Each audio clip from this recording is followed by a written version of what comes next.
Backlog season is well and truly underway, and having recently acquired the Platinum Trophy for Ratchet 2, I knew I wanted to take another trip down memory lane. Daxter is the 5th installment in the Jak and Daxter series, acting as a prequel to Jak 2, and was the first game in the franchise not to be developed by Naughty Dog. I'd also played a few of the Jak and Daxter games when I was younger, but always sided closer to Ratchet and Clank. It was time to put the bias aside and delve into the Sidekick standalone title. As per PSN profiles, the guide is the game at a 2 out of 10 difficulty, estimating just one playthrough and roughly 5 hours, so as always, we better jump right in. It's almost 2 years since the duo first arrived in Haven City and Jak was arrested by the Crimson Guard. Daxter accepts a job from the Critter Ridder Extermination Company. Working for its owner, Osmo, Daxter fights the infestation of metal bugs throughout the city, while also attempting to conclude his 2-year search for Jak. That might be one of the quickest trophies I've ever got. I've been recording for 1 minute. You're hired, meeting Osmo in the shop. This game's story is very linear, and the vast majority of trophies are story related, with one trophy popping as soon as you start each new mission area. Entering the Westside Hotel level earned me the first of a total 13 trophies of this type. This level pretty much acts as a tutorial, teaching you the controls and letting you find the first 2 collectibles, a combat bug cage as well as a combat bug token. Each mission has one main goal, and for a lot of them it is to collect these crystals, which are collected by defeating enemies. We return to the hotel reception with 25 crystals, and just like that, mission 1 is over and done with. As per Osmo's request, the construction site is next to be cleared up of these pesky bugs. Shortly after making our way there, we earn hard hats required. Using the bug zapper, is totally not a wrench from another game, we defeat a handful of enemies before stumbling across our 3rd collectible and another easy silver trophy. After falling to my death way more many times than I care to admit, we meet one of the game's protagonists, Karen, in a very unexpected way to say the least.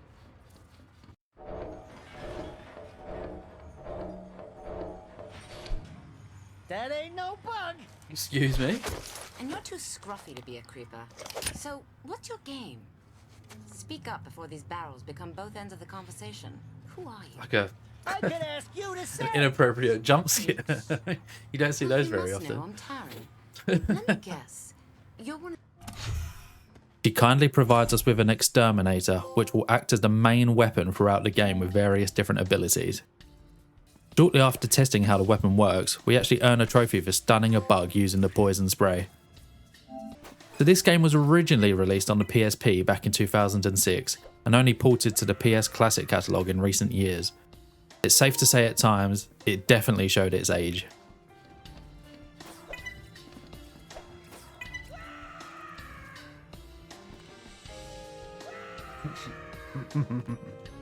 Oh my god, I'm gonna lose composure in a minute. Oh my god. Come on, man. I swear. I will be livid. Please. Oh my god. PS2 control showing her age.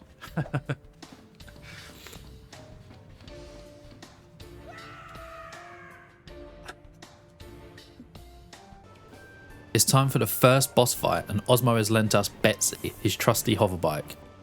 Fueling up on poison gas, taking out the plants, rinse and repeat, till all 25 are taken care of. This will spawn in the Queen, which starts a chasing simulator that, as you can tell by the footage in the background, was some of the most outrageously exciting gameplay you will have ever seen. And then eventually... No-fly zone. Defeat the Queen at Breezy Valley. One of the most riveting boss fights I've probably ever done, to be honest. To both mine and Daxter's excitement, Taryn is back and gives us a pressure upgrade for the bug spray, which adds an extra traversal mechanic to our arsenal. Mission 2 was based in the brewery, which we must fix the mechanical issue for the barmaid. Alongside new traversal mechanics, we find another way, quite literally, to torch the enemy. Oh, nothing quite like a toasted carapace, if I'm pronouncing that right. Defeat a bug with a flamethrower. I Didn't know it was a trophy. I assumed it would work, so we'd love to see that. Because I was originally going to get it to open this. There you go, like that. Ended up being a trophy for killing a spider with it. Fine by me. Another one off the list. Lots of parkour and fumigation later, we find ourselves exactly where we wanted to be, the faulty machinery. Now this should be easy, and it might look easy, just tap the buttons as they correspond to the dial. Well, let me tell you, this really, really got the better of me.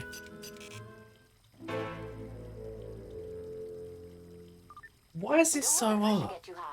To prevent the machine from overheating, press the button as soon as you see the red light flash. Well, I'm trying. It's just so hard. For God's sake.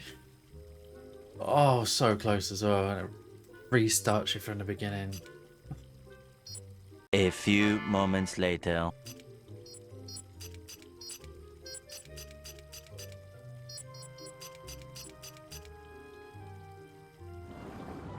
Oh my God, I should not be celebrating something as simple as that, but oh. Oh, why was that so unnecessarily difficult? Good work, my orange Thank man. the Lord. Back in That's embarrassing that I've been stuck on that. Does this pay off my tab? I deserve a trophy for that because that was awful. Fuzzy to get that out of the way. Good Lord. Mission free time, and this one was based in the transit system, and I got another trophy simply for entering the level. Successfully platforming on top of this train, which totally doesn't remind me at all of another PlayStation franchise which I mentioned earlier, will pop the full steam ahead trophy. What felt like 83 different train journeys later, it's time to take on the Queen yet again. Don't bug me please, can someone tell me why that boss had more phases than some Souls-like bosses have? That was ridiculous. Absolutely ridiculous. Got the trophy though. 2 out of 10 difficulty, I'm not sure. PSN Profiles is absolutely fibbing. Outrageous. My young self would never have been able to do that, bless me. Now I don't know about you, but when I hear the term strip mining, I either think of Minecraft or something else that I definitely shouldn't mention, something that definitely doesn't belong in the same conversation as Minecraft. Osmo had a different strip mining question, which is where the base of Mission 4 takes place. It was a nice change of pace, had me doing something different for one, collecting 8 eco crystals. These were scattered around the map, protected by enemies, and some pretty cool traversal challenges. It was nice to help this geezer, but I can't help but feel like he should have given me something in return. Karen advises us to return to Breezy Valley, and as I'd literally do anything she told me to, here we are. The boss fight this time? Well, it's pretty much a copy and paste. Just swap the flowers for bugs, and one boss with 3 lives to 3 bosses with 1 life. Getting through this pretty boring segment did earn me a reward this time, a nice bronze trophy.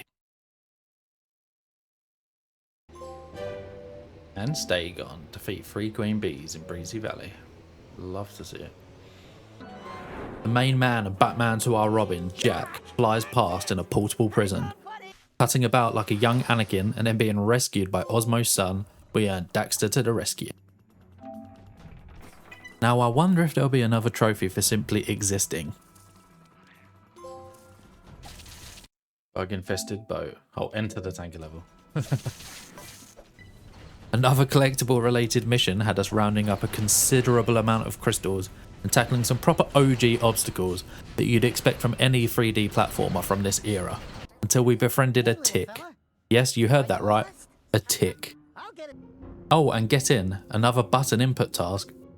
Keep the kill zone in front We of you. stumble across Taryn yet again and receive more goodies for our travels. Don't forget to clean the back. Yeah, I got it. Just point and shoot. Sweet.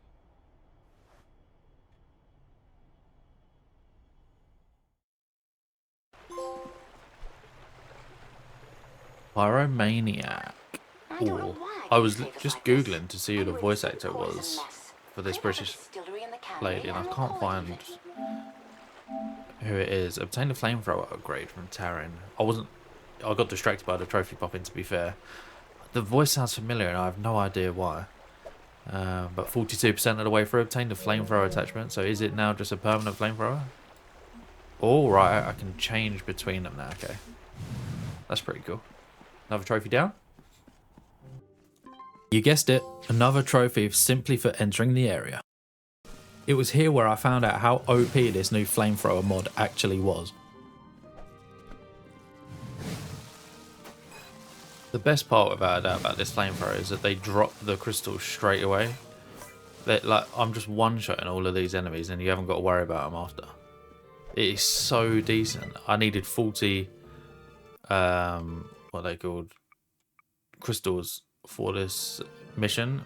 Light work. All because of this flamethrower, so the upgrade was definitely worth it, 100%. It's made the game so much easier. The fish cannery level was up next, which was arguably one of my favourite places in the game, providing a great balance between taking down enemies and solving puzzles in order to access the next area. Now this next section made me feel like a bit of a donut. Zooming around chasing after the Queen, I assumed the AI would be the one attacking the Queen based on his dialogue, but evidently I wasn't paying enough attention. As a result, I spent the first few minutes literally chasing it around, doing nothing, before I realised it was me that had to control the bomb throwing, as well as the steering. It was super easy once I finally clocked on. Dispatching yet another boss earned me the trophy Waterfly of the Isle. Oh yeah, dude! That was supremo radical! The devs clearly ran out of names for different locations, so went with the very imaginative Construction Site 2. And there wasn't really much to show here story-wise, apart from more fumigation and collectible grinding. We'll move straight onto Strip Mine 2. Harin gives us access to another weapon mod, but leaves it to us to find out what it does. And it turns out it's pretty damn strong. Experimental Carnage. Eliminate 3 bugs at once with the ultrasonic upgrade. So this weapon, turns out it is pretty decent after all. Wasn't sure what it did at first, but it's basically just a grenade launcher, so another trophy down. Gold trophy that one as well, which is surprising. I'm not going to complain. The main collectible trophy in this game are precursor orbs, which anyone familiar with the franchise will recognise. The trophies tied to this are collecting your first orb, 250 orbs, and finally 500.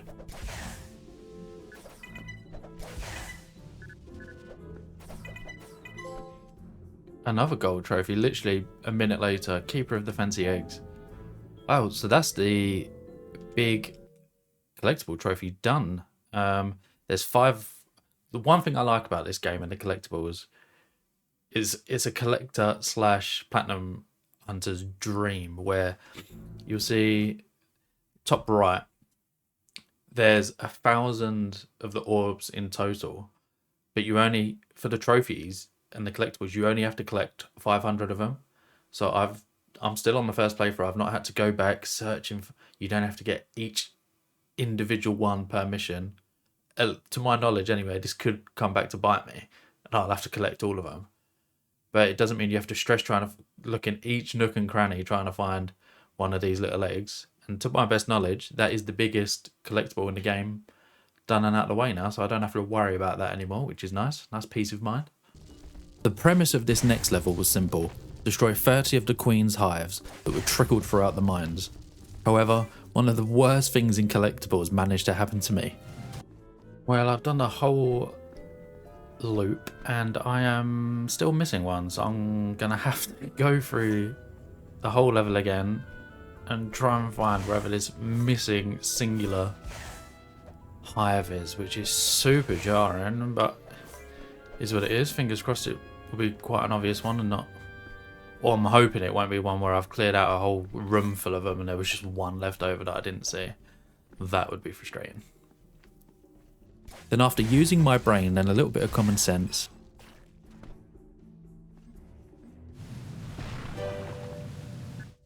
thank God for that. Red herring, it was in a complete separate section of the area, not in the mine, or like the main mine anyway. Oh, I was starting to get stressed. But that's another mission complete once we've handed them into the geezer.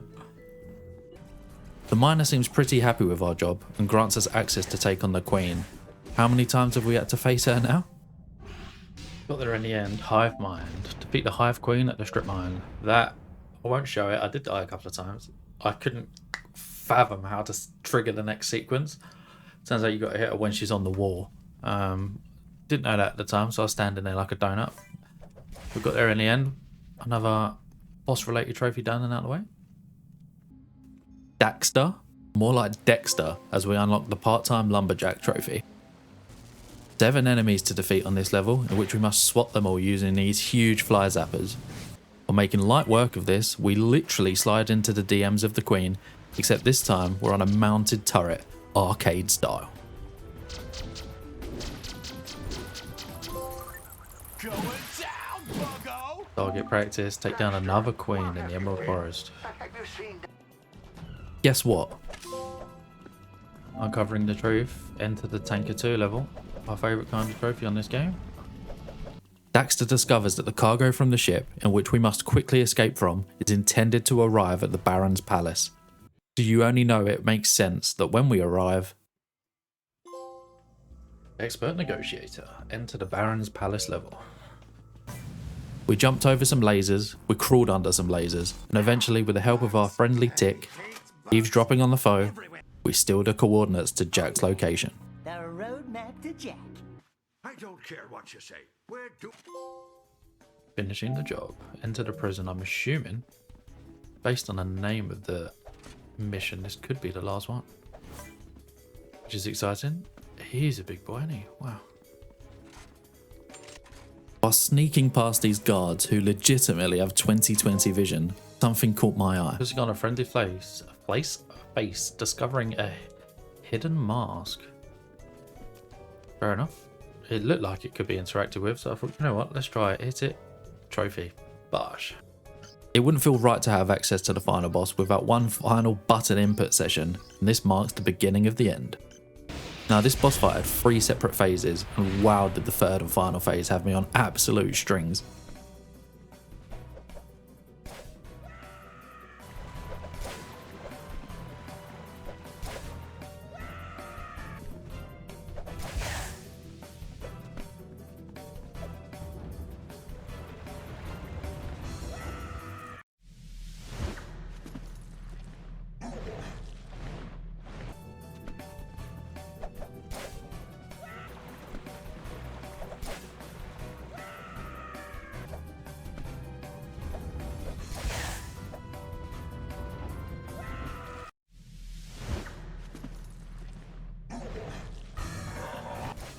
Let me tell you, when I wasn't just nervous, but also super frustrated at this point. Just look at the concentration in my face.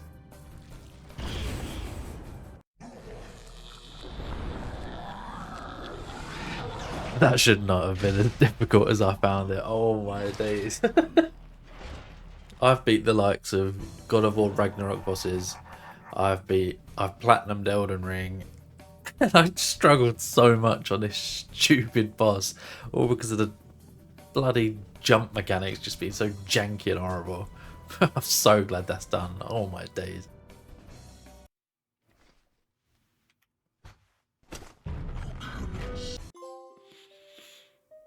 Friends together again. And that's the credits rolled as well. Rescue Jack. Well, 85% done, which is pretty nice. To my knowledge, the remaining ones that I've got to do are mini-game related. None of them are to do with the actual story or anything, which is quite nice. For some unknown reason, there is a completely separate turn-based mode that can be accessed at the main menu. And I won't lie, it's pretty terrible, but all I had to do was play one match to earn one of the game's few miscellaneous trophies. The time has come, and the reason you're all here, the Platinum Trophy itself. In Daxter's bedroom, you can take a nap in his bed and dream that you're in various different minigames. Who would have thought? Every single one of them revolves around button inputs, defeat different waves of enemies or singular bosses. Playing just 3 minigames earns you Sleepy Retreat, while playing all of them earns you Sweet Dreams.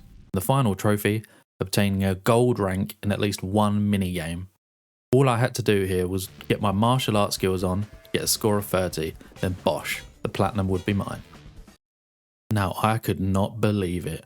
My storage filled up, meaning OBS didn't record either the final trophy or the platinum, so we're just going to have to go old school and I'll prove it to you that I obtained them.